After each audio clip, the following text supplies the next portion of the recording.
Good afternoon, everyone. Thank you for coming to the last one of the day, so I really appreciate you actually being here.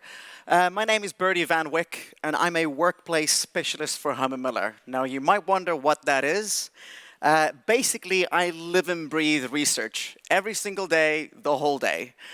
We as Herman Miller, we're one of the largest furniture manufacturers in the world, but we spend $70 million a year trying to understand what works and what doesn't work in spaces all around the world. I'm the lucky guy that gets to go around, fly everywhere, and talk to people about all the incredible research. The other great thing about me doing this, traveling everywhere and seeing other speakers talk about wonderful things. So whenever I pick something up, I like to share some additional bits of information. So before we jump into this, seeing as I am in this specific city, I want to try and see if I can get a little bit of audience participation, because normally it's a little bit hard every year I come. So this year I'm going to try something a little bit different. So I want all of you to just think by yourself and classify yourself as one or the other. You're either a morning person or you're an evening person. If you're unsure about what that is, a morning person like myself wakes up early in the morning and I can instantly start doing emails. I can smash the work out immediately. And if you're an evening person, that's definitely not you. Can I just see with an honest raise of hand here, who is a morning person? Just be honest. Quite a lot. Just pretty much half. I would agree that's pretty much half. Thank you very much. So the key here is I saw a neuroscientist called John Harrison, and John said, each of us are one of these two people. And the crazy thing is it works like this, he said. In the morning, for us morning people, we wake up, our cognition is at full pelt, we can work very well, but by 4 o'clock in the afternoon, so 30 minutes from now, you're working at the same brain capacity as someone that's had 4 units of alcohol. 4 glasses of wine or 4 beers. And for you evening people that I saw, that was you first thing in the morning. That was you 9 o'clock, maybe even 10 o'clock. You probably only start fully hitting your stride at around about 11 o'clock.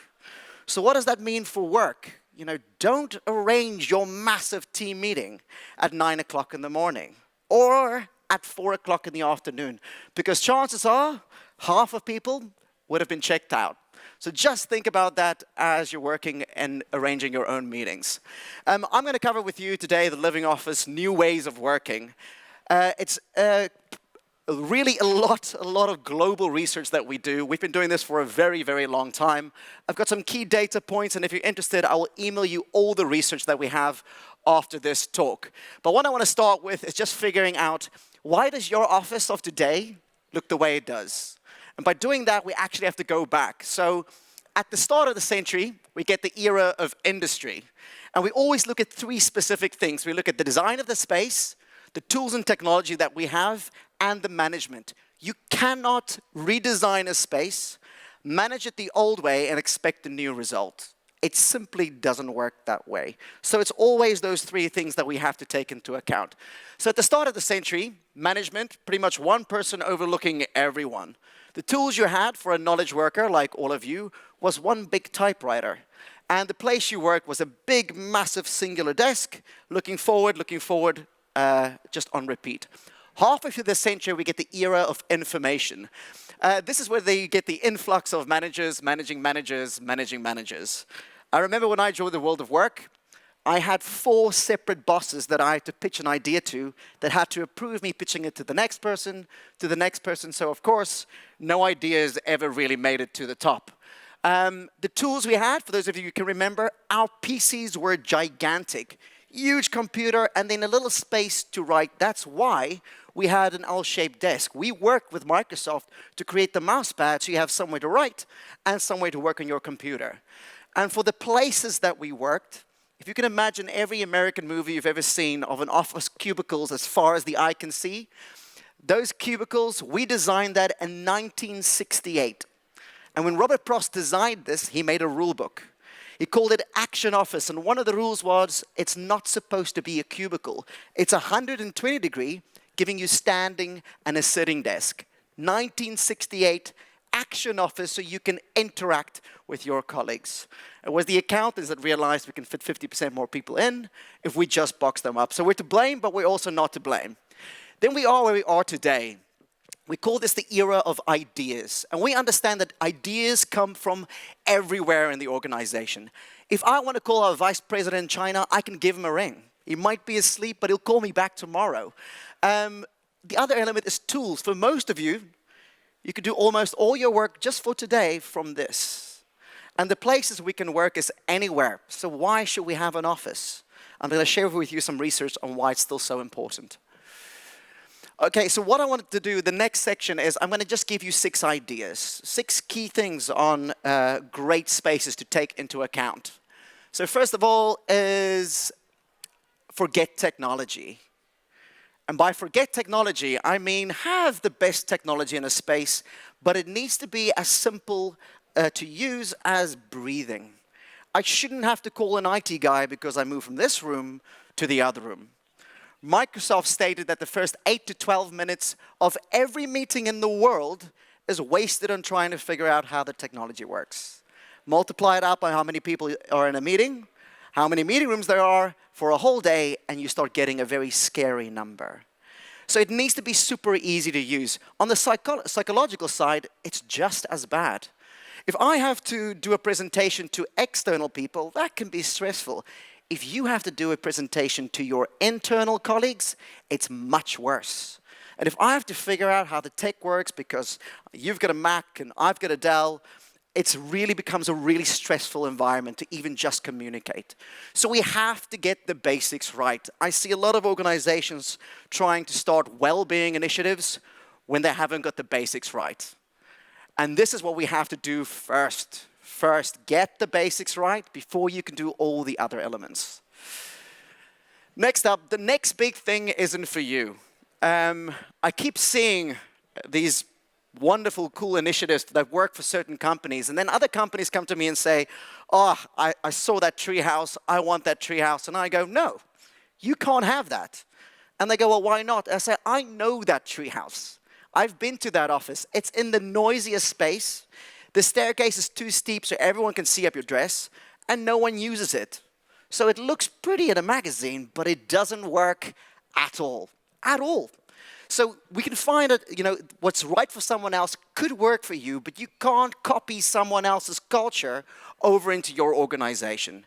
You have to grow organically. Even companies, I go into spaces and I see people have a pool table, but it's untouched. And I know exactly why. Because the noise a pool table makes when the balls crack is so loud that people feel they're intruding into other people's work, which means no one uses it. Which means every time you see the pool table, you're like, our company sucks, look at it. They just didn't think about the noise level. So we have to get what's right for your organization and implement it that way. Next up, we got making a beautiful mess. Can I see just here with the honest raise of hand again, here, raise of hand, who has a very messy desk? So I've got a super messy desk. Again, just about half. It's working out perfectly. The thing is, you cannot force someone who loves a messy desk to work in a pristine, clean desk. And you cannot force someone who loves a clean desk to work in a messy desk. We're motivated with the environment that we create around us. And if you force someone to do the opposite, it's a 9-hour reminder every single day that you're not allowed to be you, which is shocking. And I've seen people leave organizations based on that. Now with this, fine, there are tricks around it. You can have a clean desk policy at the end of the day, but on the day, allow people to do the work the way that they want to do it. Just judge them on the result.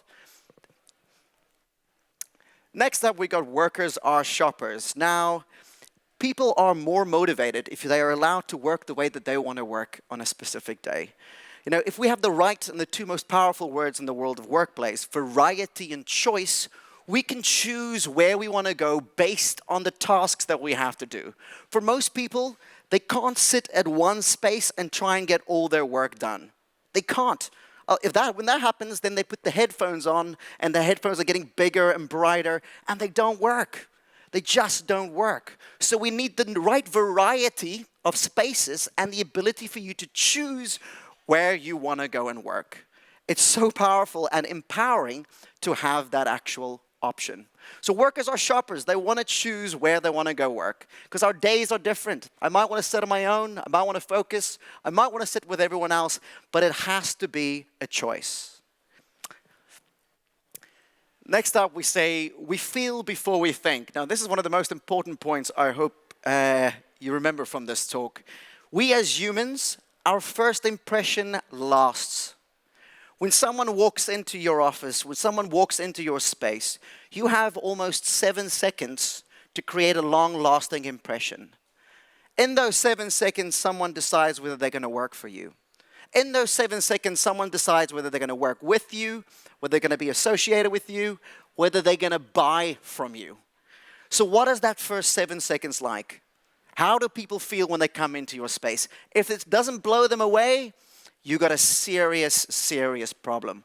Actually linked into this, there's a guy called Neil Usher who wrote a book, The Elemental Workplace. And one of his key points is to the ultimate office, the ultimate employee experience is you need a fantastic toilet. And I'm dead serious about that. When I go to the toilets, I shouldn't have to see someone else's shoes sitting next door. You know, are you giving someone sandpaper or are you giving them a cloud? It has an impact on how people feel about you. I know what people think about their business by going to use their restrooms. I get a clear understanding this is what you think of your staff. And it's part of that first impression that lasts. It really lasts. When someone comes into your space, I'm just going to use it. What is the feeling you create? A really big thing, we feel before we think. Now, I do get the question a lot when we're trying to look at the future and people ask me, Bertie, where are we going to work in the future? Is it going to be in a bubble at home? And I don't think so. And this is the reason. I can come up with a good idea, you can come up with a good idea, but together we can challenge each other and turn it into something incredible. Turn it into something amazing. The ultimate evidence for this is co-working. Co-working has brought millions of people out of their home offices into an actual office because we're social, because we want to connect. We really want this. There's one little side note that I'm always interested to mention to people, just to explain the key differences between us when it comes to variety and choice. In psychology, there's something called the arousal theory. Now, I'm going to ask you all to just use your imagination here. So the arousal theory is an inverted U shape. It works like this, just like that. And it's about the zone of stimulation that people like to be in. Now, if you haven't noticed, I'm an extrovert. Extroverts, believe it or not, have a very low level of arousal, a low level of stimulus. So when I start my day walking into the office, I start right at the bottom, right over there. And then I crave loads of color on the walls, music playing, impromptu meetings, me trying to high-five everyone, and I get to my highest level of stimulus, my ultimate level of productivity. But if you listen to Susan Cain, 48% of us are introverts. Introverts walk into the office already highly stimulated, right at the top. And then where do we put that person? Right next to me, where there's loads of color, noise, music, me trying to high-five them, and they drop to their lowest level of stimulus because they're overstimulated, completely overstimulated. So one spot in the office can have two of the exact opposite effect just on two different personality types. And one of the simplest and best ways that we resolve all these issues is variety and choice. Oh, it's too noisy in this spot. I'm just going to go sit over there. Oh, I just need a little bit more light. I'm going to go sit over there. It's too hot. It's too cold. I am going to go sit over there or over there. I need to take a private phone call. I want to socialize. Variety and choice solves all those issues. Finding the right mix in every organization. Because the key thing here is you can't get everything done from one specific seat. Cool. Let's jump on. I am going to very, very quickly touch base on this and then skip through to the rest. For those of you that know Maslow, you're going to recognize these 6 elements. These 6 elements drive each and every one of us. They drive us every single day. And for each of us, one could be more important than the other. So for you, security can be more important than autonomy. For me, autonomy can be my number one. But the key thing here to understand is that each and every one of us are driven by these 6 things. These 6 things. And what we want to do in Herman Miller is we want to understand how does the design of the space, your management, and the tools and technology influence each one of these. So how can we control that? So I'll do one as an example, just to save time. First up, we got security. So I want to feel safe in the building that I go into, obviously. I want to feel safe telling my manager, you know what, I'm having a bad day. I want to feel secure telling my human resource department about a really big issue I have. And guess what? You'll never find out about a problem unless you have a secured space, soundproof space right next to your human resource department. And the reason is, no one wants to be paraded through the office with someone in HR who they never talk to and go sit in one of our beautiful glass design spaces, and everyone that walks by thinks, you're being fired. So space have a really, really big impact on how well we work and how well we perceive space. So all three of those things. With autonomy, we seek freedom in our actions and decisions. Belonging, we want meaningful connections with others. Status, we seek recognition for our contributions. Achievement, we strive for excellence and take pride in our accomplishments. And then purpose, we want to make a meaningful difference. And for those of you that in this room are in design, for those of you that are in the ability, if it's facilities management, if it's HR, or even an architect, or a manager of people, all of you are in the business of designing friendships.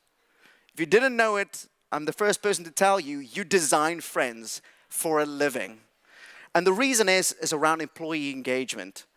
And Gallup brought out a statistic that said, if you, in the office, make a good friend, just a good friend, not a best friend, you are 50% more satisfied doing the exact same job.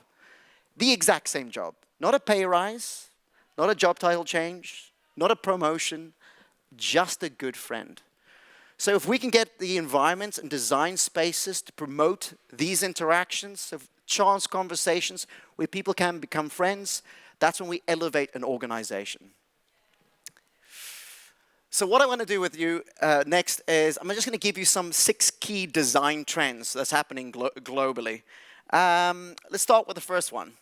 So we're moving from standard conference rooms to a variety of group settings. Now, in the past, unfortunately, what happened was you get 6-person meeting room, copy-paste, 6-person meeting room, copy-paste, 6-person meeting room, etc., etc., etc. When usage rates, we know in those rooms, are normally 2 to 4 for a conference call or a meeting, or quite badly in Europe, there's one person that books out the whole space for the whole day, because that's the only place they get to hide, the only place. So we have to change the way we create these environments, because the data is showing us these meeting rooms are not 6 people. There aren't 6 people every hour in this actual space. So we've designed rooms at the wrong size. We need different types of spaces for us to be able to work very, very well.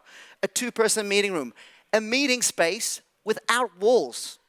Most people don't want to have a meeting in an enclosed space, but because that's the only option for me, I go and sit in there. And an enclosed 4 walls makes it formal. I don't want it to be formal, but that's the only thing that's available to me. So we have to rethink it. We need 2, 3, 4-person spaces, single-person spaces, havens to hide. But we need a variety of settings within an actual office environment, not just standard copy-paste, copy-paste, copy-paste. Because a lot of time what happens is, oh, it looked really pretty on the previous project we did. Let's do it again, even though that client doesn't work like that at all. So it's about finding the right combination for each organization.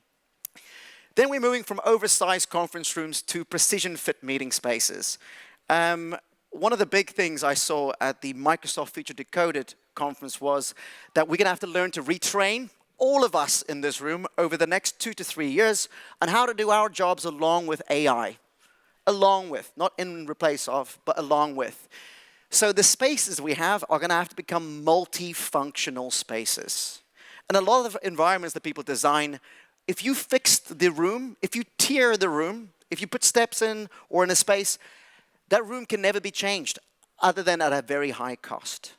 So we have to rethink what we can do in these big meeting rooms to become super functional. You know, we do spaces where if it's a big boardroom space, you put soft seating on all the sides, flexible tables in the middle, round, high tables with stools around them in the corners that were dead space. Now you have eye contact with everyone. The screens don't go at the ends, never at the end. They go on the sides. That's where the screens go. Otherwise, I stare straight into someone's head, and after 5 minutes, I take my phone out and I start doing emails. And the bane of my existence at the moment is trying to explain how much time we're spending on emails. Jones Lang LaSalle said the average knowledge worker spends 47% of their time on emails. So 47% of your time is spent on emails. That creates 6% of the value that you add in a day. 6. So the biggest thing we have to do is stop doing emails. So I'm trying to get people to understand you do your emails when you come in the morning. Then for the next 2 hours, you do what you're being paid to do. Then you do your emails before or after lunch. Then you do what you're being paid to do. And then you do your emails again right at the end of the day. And you'll be shocked. Most of the times, things have resolved itself. You've been CC'd in another email. But if you for 1 second see an email pop up and see the name on that email, your brain starts responding. You start doing the other type of work, continuously distracting you. If you want to make yourself super efficient, try and adopt that, but switch off all notification. Skype for business, any one of these feeds, also on your phone. You check your phone up to 300 times a day. In any case, switch all your notifications off, all of it, except, of course, your phone. But the idea is we have to become better at what we're doing, and we're wasting so much time. We're moving from assigned seats to shared work points. Now, I'm going to mention just a little something on the side here. I'm not saying all unassigned seats are good. I'm not saying that at all. One of the global trends is we're moving to more flexibility, which is right for a lot of organizations, but not for every organization. An engineer, a software developer, I wouldn't put them in a flexible workstation. Why would I? They sit there for 11 hours and program every single day, from Monday to Friday. Why would I do that to them? They're going to be more efficient if they have their own dedicated space. But other teams and other companies and other organizations do flourish. We're having more flexibility because a lot of space is being wasted because a lot of people travel a lot or implement home working. Just think about this. If every employee is allowed to work from home 1 day a week, just 1 day, that's 20% less space you need. 20% less desks. Just a policy of work from home 1 day a week. Take all those desks out and free it up. Do something better with space. You can do much better on the same floor plate and probably fit in more people. But we're moving from assigned seats to share work points. It's a kind of a global standard. One of the best examples of this is a company called Sky Broadcasting in London. 3,500 people, 2,500 desks, 100% flexible working. Now, timber frame building built in 12 months. It's just got staircases going left, right, and center all over the place. It's quite crazy. But it's amazing. There's 3 neighborhoods. So you go into that side, neighborhood, it grows organically, grows organically, grows organically. But you have a choice. Do I want to go sit with everyone? Do I want to go sit on my own? The corner of the offices have got plants coming from the floor up and from the ceiling down. And if you walk in there, you're dead quiet. Your phone doesn't make a noise. You don't talk to anyone. No one comes in and speaks to you. It's a complete focus space, automatically dedicated. So if you need to start your day focused, just go start your day there. So there's all these options, all this variety and choice to make them work very well. The space is super efficient. People love going there. It does help that I have a gym and 3 restaurants and I think a studio, a film to watch films. So it is quite an incredible space. Next up, we're moving from privacy as a luxury to privacy on demand. And by this, I mean, just because you're a director or a manager doesn't mean you get to have an enclosed space and no one else does. Not at all. We understand now that everyone needs a space to hide. Everyone.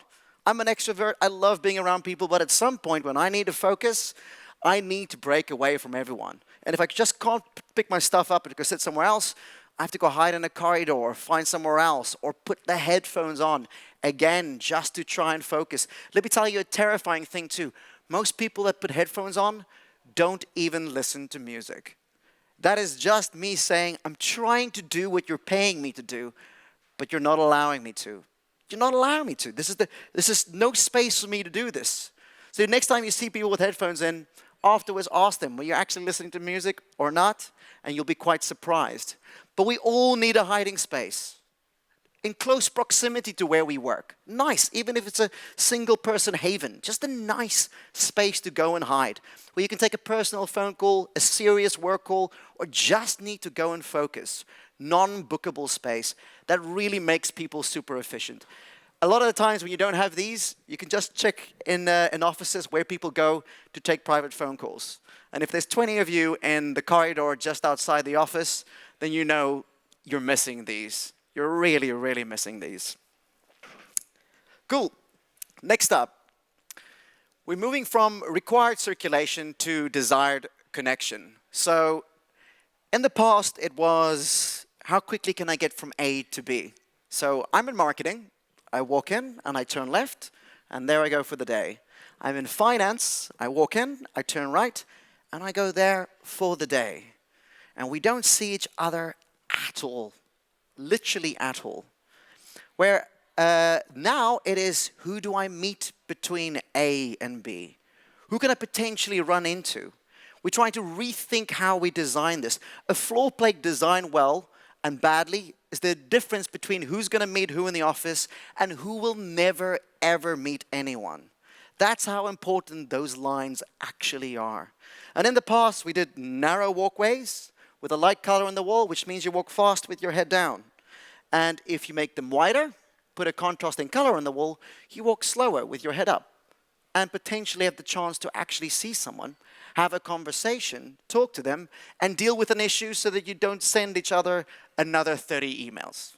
No one in this room needs any more emails, not at all. So the idea here is it's about who can I meet between A and B. The key thing you'll see in designs too now is the reception is the one point where every single department has the opportunity to walk past each other. Just think about it. The only time where every single department has the chance to walk past each other. It's an opportunity to create connections. So staircases go wider, so you have somewhere to actually stop and have a conversation and let people go by. The one time where we actually get a big opportunity to get everyone connected. And then the last one of these is we're moving from distant break rooms to central plazas. And by this I mean with a lot of new projects I see that fail, and just so you know, new is no guarantee. Just because you got a new office or a new refurbishment doesn't mean it's gonna work. Almost a fifth of new spaces actually underperform. 20%. They do worse than what they did before they move in. So just because you have the right parts doesn't mean it's gonna work. A great architect makes it work. That's why you spend more money on a good architect, because they understand how well these things work together. But the idea is with projects that I see that fail is there is 5,000 people in this 10-story building or 8-story building. And then each floor is so nice. There's a cafeteria, food, kitchen, refrigerators, soft seating, everything there. Next floor, exactly the same. Next floor, exactly the same. And what you've managed to design is 8 different businesses, because there is no reason for anyone from floor number 8 to meet anyone from floor number 3. Why? Why would they ever move through the office? They'll just use the elevators, and that is it. So we want to move past this. You want to create a central point where it becomes the heart of the business, where your culture is, where everybody loves to connect, where people choose to go and have their coffee, where people choose to go and have their quick meeting without having to book another meeting room. Those central places become the culture, become the heart of an actual organization. I really love that. Just a little side note on this. I did see something very, very cool. 2 little things on the side recently. One thing around meetings, and I used to be in marketing, and we loved meetings. We booked up. Our calendar was full of meetings. And I saw a company do some really cool things around making meetings optional. And if I invite someone to that meeting, they don't have to say why they don't want to come. I have to prove why they should come. So the actual organizer invites people, and if anyone declines, I have to write in detail why they actually should be there. And suddenly we just stop wasting each other's time. So many times over and over, and so many meetings we don't need to be in. So just think about that. And then one additional thing around a lot of these things, around innovation in an organization. And one of the biggest things that we find with creating wonderful new things, and I want you to be as wild as possible. Your craziest, most brilliant ideas, use that within space. Go absolutely crazy. Be your own company, your own organization. Find what makes you unique and just do it. Just go for it. Don't worry about copying what someone else does. But the single biggest thing I saw a speaker who used to be the HR director for the BBC, she did a thing with Netflix where they looked at their whole policy. So like every other organization, massive kind of HR policy. And the HR policy, your archaic HR policy, is the reason why a lot of innovation stops an organization. The actual cornerstone, act this way, do this time, only spend this much. And Netflix did something very interesting. And what they did is they took this whole thing, crumpled it up, and threw it in the bin. And they changed their whole policy to 5 simple words. Act in Netflix's best interest. And that is it. That's simply it. They hire adults and they treat them like adults. And it works. It simply works. They're motivated, they're engaged. A very simple concept. You know, none of this, you write something or print something out of the printer and stick it up on the wall saying, wash your hands. I mean, come on. Or you walk through an office and there's like 10 different signs printed out by someone in IT or different departments just on the walls. I mean, come on, honestly. We have to get past that. Treat people like adults and they'll act like adults. Now, you'll ask what happens if someone steps out of line. Guess what? That's what a manager's job is. A manager, so if you go and you spend way too much on a hotel or something, a manager goes up, don't do it again. And guess what? You don't do it again. But also because you haven't set a limit, you don't go and spend the exact limit. Just very smart, very intelligent management within an actual space. Cool. I'm going to skip through. Let's go on. So I'm just going to give you some key ideas around place and space. So everyone in the world does some of these activities in a day. So we found that there's 10 different activities that you could potentially do within a day. 3 of these you do on your own, and the rest you do with others. So first up, let's try process and respond. Process and respond is the first hour or 2 of emails you do every single day. That's emails, work generated by work. Create is a different activity. That's what you're being paid to do. That's your job title. That's your actual job. Contemplate is giving someone time and place to think about how to resolve a problem. Because if you don't have a time and place to think about how to resolve a problem, guess what? You do it the exact same way it's always been done. Repeat, and that's just the way it goes. Whereas giving someone time and place, suddenly it changes how they interact. They can come up with new innovations, a better way of doing it, maybe even eliminating the whole process. But then there are these 7 activities that you do with others. So I'll touch base on, say, 1 or 2 of these. Let's just try one for now. Let's try a warm-up, cool-down space. So, warm-up, cool-down. Now, a lot of organizations I see all around the world, they've got a lot of meeting rooms. A lot of meeting rooms, usually fully booked on the hour, every single hour. Now, organizations that use these spaces much better create a warm-up, cool-down space. And I'll give you an example. So, if I get to a meeting room and there's someone senior in there, I go, sorry people, we're going to have to cancel because I can't kick them out. Or you're me and you don't care, you kick them out in any case. If someone gets interrupted and they have to leave a room immediately, most of the time they haven't made their main decisions. You do this, I allocate this. And if you do not have a space right outside your meeting room, something as simple as just a standing high table, no stools, just a standing high table. If you don't have that, once you walk out of a meeting room, you walk back to your desk. But, like we learn with universities, the 5 minutes before and the 5 minutes after a meeting is as important as the whole meeting. So basically what would happen is if I get to a meeting and I can warm up, I can tell them to finish, or if people get thrown out, they can cool down. They can walk through a door, and a door is like a reset button. You walk out, and then someone will go, oh, you know what, can I just have a quick chat? And you'll be shocked how many people in that meeting room have got incredible ideas but didn't want to say it in those four walls.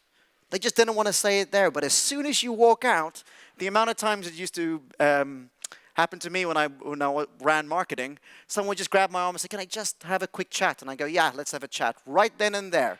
Share those ideas, and then those ideas would be better than anything we discussed in the last hour. And I would go, so happy you told me, let's run with that. So a simple space, a simple idea can change how well you use spaces. And if you design universities too, or higher education spaces, these spaces are so important. Literally just right behind the class, right as you finish class, the things that you share, the engagement with other students is super, super important. You should see what happens when you just take that away, and suddenly you can see those conversations just evaporate automatically. So a warm-up, cool-down space just completely changes how people interact and engage. Now, I'm just going to skip through that, and I'm going to quickly just skip through all of these, because I just wanted to get to a quick thing.